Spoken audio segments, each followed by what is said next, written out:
Student आज की class में बात करने वाले हैं लिक्विड लिमिट ऑफ सॉइल के बारे में। तो क्या होती है लिक्विड लिमिट, इससे रिलेटेड हमारे कंपटीशन के कौन कौन से बहुत ज़्यादा इंपॉर्टेंट पॉइंट बनते हैं। तो आज की क्लास में हमारा मेन फोकस रहेगा कंपटीशन में आने वाले वो सभी क्वेश्चंस जो लिक्विड लिमिट से रिलेटेड होते हैं। तो चलिए स्टार्ट करते हैं। लिक्विड लिमिट क्या है, कैसे निकाली जाती है, कौन से ऑपरेटर्स हैं, उनसे रिलेटेड हमारे कौन कौन से ज़्यादा महत्वपूर्ण क्वेश्चन जो कि हमारी प्रतियोगी परीक्षाओं में इंपॉर्टेंट बनते हैं। तो स्टार्ट करते हैं लिक्विड लिमिट के बारे में। तो देखिए लिक्विड लिमिट को फाइंड करने के लिए, लिक्विड लिमिट को डिफाइन करने के लिए आपको सबसे पहले हमें समझना होगा कैसाग्रांडे एपरेटस। तो ये जो आपके सामने यहाँ पर बना हुआ है, ये हमारा कैसाग्रांडे एपरेटस, यानी कैसाग्रांडे मेथड द्वारा ही हम किसी भी सॉइल की लिक्विड लिमिट को डिफाइन कर पाते हैं। तो आपके सामने यहाँ पर ये डायग्राम बना हुआ है जिसमें आप देख रहे हैं कि बेस की चौड़ाई, पहले इस डायग्राम को पूरा समझते हैं, इसके टूल्स के बारे में समझते हैं, क्योंकि वो टूल से भी क्वेश्चन हमें देखने को मिलता है। तो कैसाग्रांडे टूल हमारा ये पूरा एक एपरेटस है, कैसाग्रांडे पूरा एपरेटस, और इस एपरेटस का जो बेस साइज है वो है हमारा 150 mm इंटू 125 mm साइज का इसका बेस साइज है। यानी कैसाग्रांडे टूल का जो बेस साइज है वो है हमारा 125 इंटू 150। दूसरी अगर हम बात करें कि इस कैसाग्रांडे में एक हैंडल लगा होता है, आप देख रहे हैं जैसे सिलाई वाली जो छोटी मशीनें होती है उसमें आप हैंडल से इस तरीके से घुमाते हैं, सेम बिल्कुल उसी तरीके का यहाँ पर आप देख रहे हैं रेड कलर का एक हैंडल लगा हुआ है। इस हैंडल को हम जब प्रैक्टिकल करेंगे, यानी जब हम लिक्विड लिमिट को फाइंड करते हैं उस केस में इस हैंडल को हम इस तरह घुमाते हैं कि 1 सेकंड में 2 रिवॉल्यूशन कम से कम हमें देखने को मिले। तो यानी इस हैंडल को हमें कितना घुमाना, 1 सेकंड में 2 बार।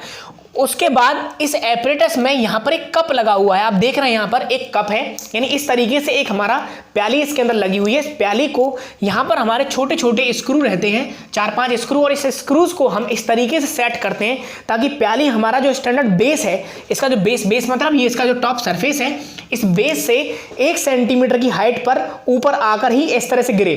यानी कि हमें करना क्या है, इसके अंदर कैसाग्रांडे एपरेटस में उन स्क्रू की मदद से इस कप को हमें इतना ऊपर सेट करना है ताकि जैसे हम रिवॉल्यूशन दें तो हर रिवॉल्यूशन पर ये जो हमारी प्याली कटोरी है वो 1 सेंटीमीटर ऊपर आकर इस तरीके से हमारे इंपैक्ट हो, यानी झटके दिए जाएं इस पर, इस प्याली के अंदर।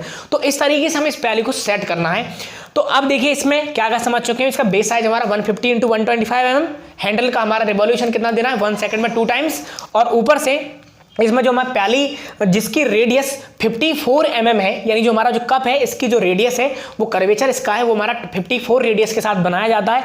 तो उसमें जो हमारी हाइट रहेगी इस बेस के टॉप से वो हमारी रहेगी 1 सेंटीमीटर की हाइट। अब देखिए इसमें करते क्या है हम, जो हमारी प्याली है इसको सॉइल से भर दिया जाता है। सॉइल से भरकर कैसे, डिफरेंट अमाउंट ऑफ वाटर के साथ इसमें हम प्रैक्टिकल करते हैं। तो अलग अलग मात्रा पानी की इसमें डाली जाती है और हम एक सॉइल का पूरा मिक्सअप पेस्ट बना लेंगे। उस पेस्ट को हम इस प्याली में भरते हैं। तो उस प्याली में भरने के बाद आप देख रहे हैं कि फर्स्ट कंडीशन में हमारी प्याली पूरी तरह से फिलअप कर दी गई है। फिलअप करने के बाद अब हम क्या करेंगे, इसमें इस जो कैसाग्रांडे टूल है, अब कैसाग्रांडे टूल का जो साइज है वो बहुत ज़्यादा इंपॉर्टेंट होता है कंपटीशन के पॉइंट ऑफ व्यू से। इसका जो साइज है वो कितना है हमारा 2, 8 एंड 11। इसका मतलब ये है कि आप यहाँ से यहाँ तक देख रहे हैं वो है 2 mm, यहाँ से यहाँ तक इसको जो हाइट है वो है 8 mm, और इसका जो ये पोर्शन है वो हमारा है 11 mm। यानी कि ये एक तरीके के चाकू की तरह हमारा एक कटिंग टूल की तरह होता है। तो इस कैसाग्रांडे टूल को हम क्या करेंगे, जो प्याली में हमने सॉइल भर रखी है उस सॉइल पर हम इस तरीके से इसको काट देंगे सॉइल को। तो जैसे ही काटेंगे यहाँ पर हमारा एक ग्रूव बन जाएगा, यानी खांचा बन जाएगा। तो इस खांचे में बॉटम का साइज होगा 2 mm, टॉप का होगा 11 mm, और हाइट हमारी कितनी होगी इसकी 8 mm के साथ इसकी हमारी हाइट होगी। तो ये हमारे साइज के साथ हमने यहाँ पर इस ग्रूव को लिख लिया है, जो कि हमने किससे बनाया है, कैसाग्रांडे टूल से। तो देखिए अब हमें लिक्विड लिमिट फाइंड करने के लिए क्या करना होगा, इस प्याली को, इस सॉइल को जो कटा हुआ ग्रूव है इसको हम रख देंगे इसमें एपरेटस पे रख देंगे। अब क्या करना है, हमें इसको रिवॉल्यूशन देना है। तो पानी की एक फिक्स अमाउंट हमने इसके अंदर डाला हुआ है। तो अगर हम रिवॉल्यूशन देने पर यानी 25 रिवॉल्यूशन दें इसके हम, यानी 25 रिवॉल्यूशन यानी 25 टाइम्स से जब घुमाएंगे तो 25 झटके यानी 25 ब्लोज इसके बेस पर इस तरीके से लगें, और 25 ब्लोज में क्या हो कि जो सॉइल है ये ऑटोमेटिकली बहकर इसका जो ग्रूव है वो भर जाए। इसका मतलब आप ये कह सकते हैं कि यहाँ के पूरा जो हमारा ग्रूव है वो टोटल हमारा क्या हो जाए, फिलअप हो जाए, यानी सॉइल से हमारा क्या हो जाए, फिलअप हो जाए। तो वही अमाउंट जो हमने पानी का डाला हुआ था वो अमाउंट हमारा कहलाता है लिक्विड लिमिट ऑफ सॉइल। यानी अब हम यहां से समझ गए कि लिक्विड लिमिट ऑफ सॉइल क्या चीज है। तो यहां पर मैं लिख देता हूं कि कैसाग्रांडे टूल में, यानी कैसाग्रांडे एपरेटस में, यानी कि सॉइल में पानी की वह मात्रा, सॉइल में पानी की वह मात्रा यानी वह अमाउंट पानी की वह मात्रा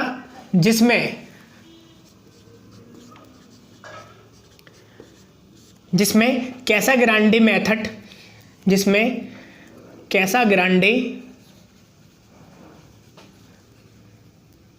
मेथड में 25 ब्लोज देने पर क्या हो, सॉइल कितनी हो जाए हमारी, सॉइल 12 mm बह जाए।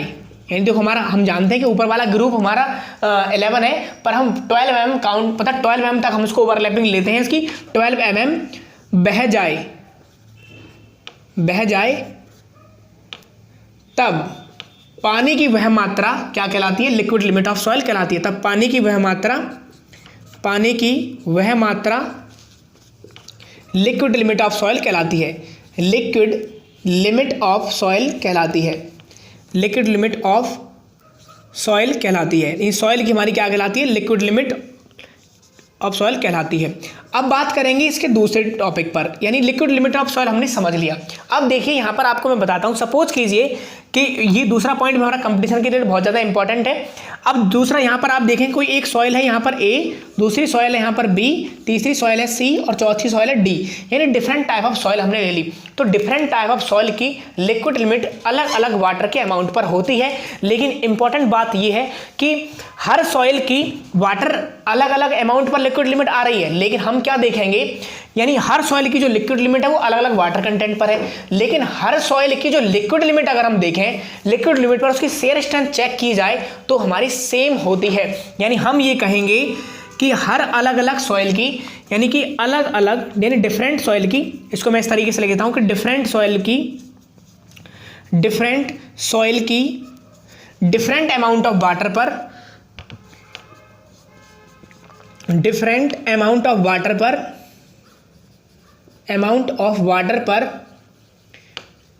वाटर पर लिक्विड लिमिट आती है। लिक्विड लिमिट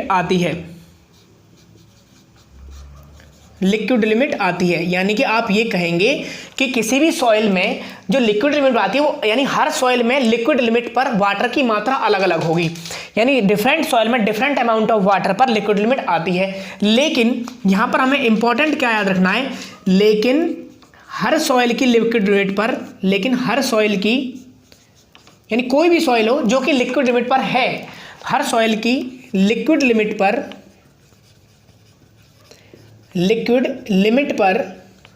शियर स्ट्रेंथ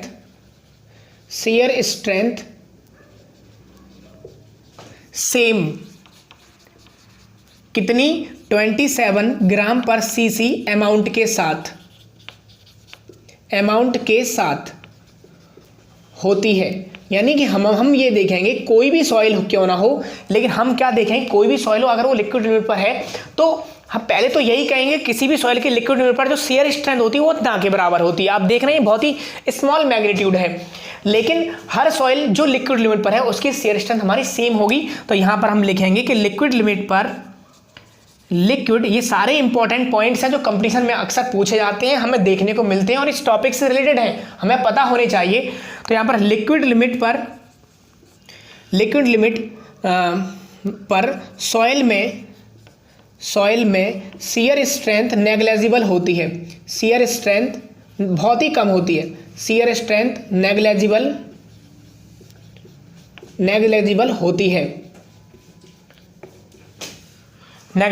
है। तो लिक्विड लिमिट पर सॉइल में शियर स्ट्रेंथ हमारी कैसी होती है, नेग्लेजिबल होती है। तो ये हमारे कुछ इंपॉर्टेंट पॉइंट्स हैं जो हमें सॉइल के बारे में पता होना चाहिए। चलिए अब चलते हैं हम इस डायग्राम पर, यानी अटरबर्ग्स लिमिट में जो हमारी कौन कौन सी लिमिट आती है, liquid limit, plastic limit, shrinkage limit. तो यहाँ पर हमने लिख रखा है कि सॉइल में यहाँ पर आप देख रहे हैं जो WL है वो क्या है, लिक्विड लिमिट। तो यहाँ पर एक डायग्राम बनाया हुआ, हम पहले समझाते हैं आपको कि ये जो डायग्राम है, इस डायग्राम पर हमने क्या किया है, इस लाइन पर जो एक्स एक्सिस है उस पर हमने वाटर कंटेंट को ड्रॉ किया हुआ है, वाई एक्सिस पर वॉल्यूम ऑफ सॉइल को हमने ड्रॉ किया हुआ है।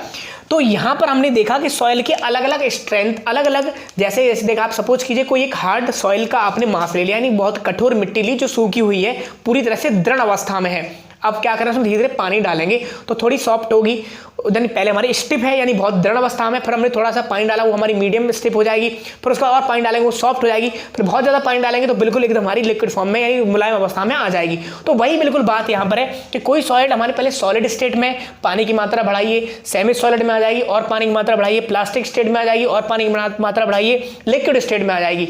तो यही हमने, तो जैसे जैसे पानी बढ़ा रहे हैं आप देख रहे हैं, जैसे जैसे हमारा पानी बढ़ रहा है यहाँ पर, तो क्या हो सकता है यहाँ पर जैसे जैसे पानी इंक्रीज होगा वैसे वैसे क्या होगा, सॉइल का वॉल्यूम बढ़ता चला जाएगा, तो उसमें पानी की मात्रा भी बढ़ती चली आएगी।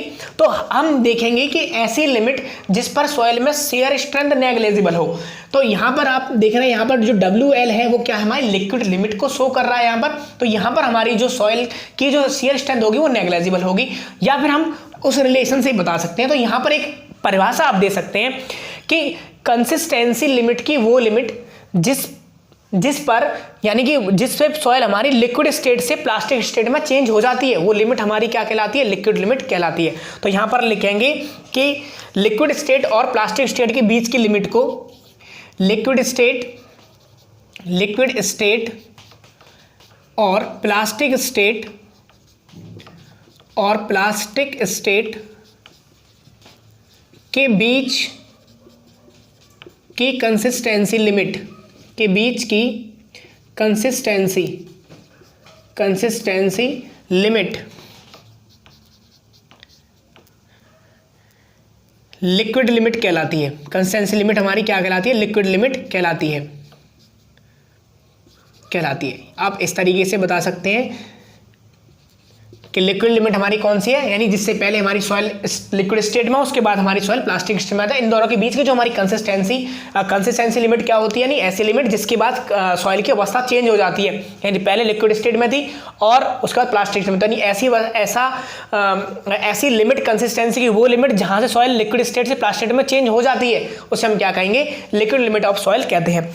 तो ये हमारा कुछ इंपॉर्टेंट पॉइंट था। अब देखिए कंपटीशन में एक और बहुत ज्यादा क्वेश्चन देखने को हमें क्या मिलता है कि अगर हम कैसा ग्रांडे एपरेटस से ऐसा ग्रांडे एपरेटस से अगर हम लिक्विड लिमिट चेक कर रहे हैं, उस केस में हमारा जो बेस है, जो जिस भी मटेरियल का बना हुआ है, आप क्या करें, इस बेस को सॉफ्ट बेस कर दीजिए। जैसा भी बेस है, इसका जो स्टैंडर्ड है, जो हमारी रबर का ये बेस बना हुआ होता है, आप उससे भी सॉफ्ट रबर इसके नीचे लगा दीजिए।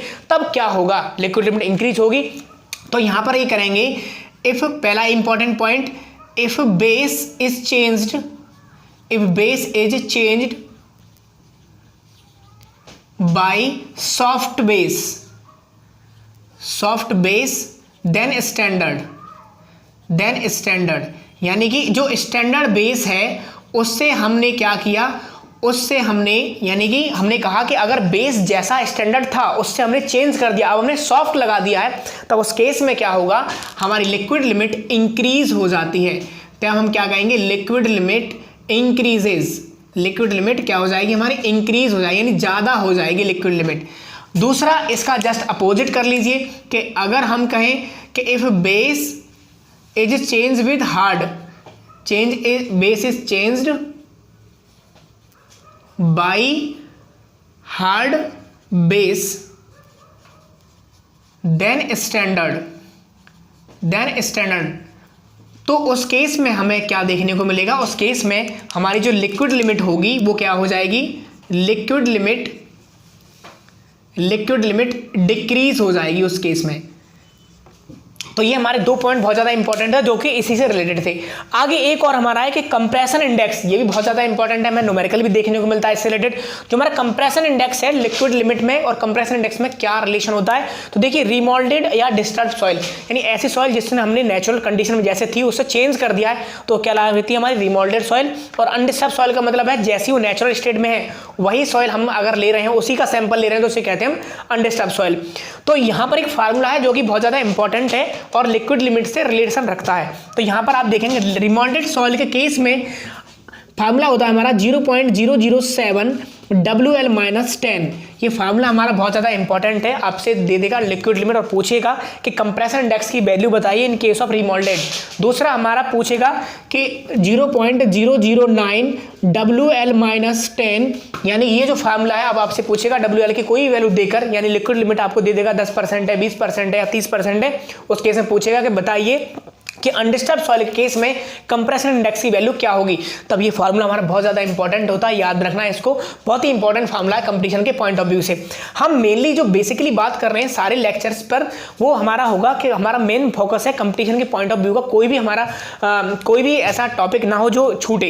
तो आगे और कौन से हमारे इसमें इंपॉर्टेंट पॉइंट हो सकते हैं, देखिए लिक्विड लिमिट तो हमारी डिपेंड करती है क्ले मिनरल्स पर भी हमारी डिपेंड करती है। तो क्ले मिनरल्स के केस में हम जानते हैं कि सॉइल में हमारे क्या होते हैं, क्ले मिनरल्स हमारे होते हैं मोंटोमोनलाइट, इलाइट और केओलाइट।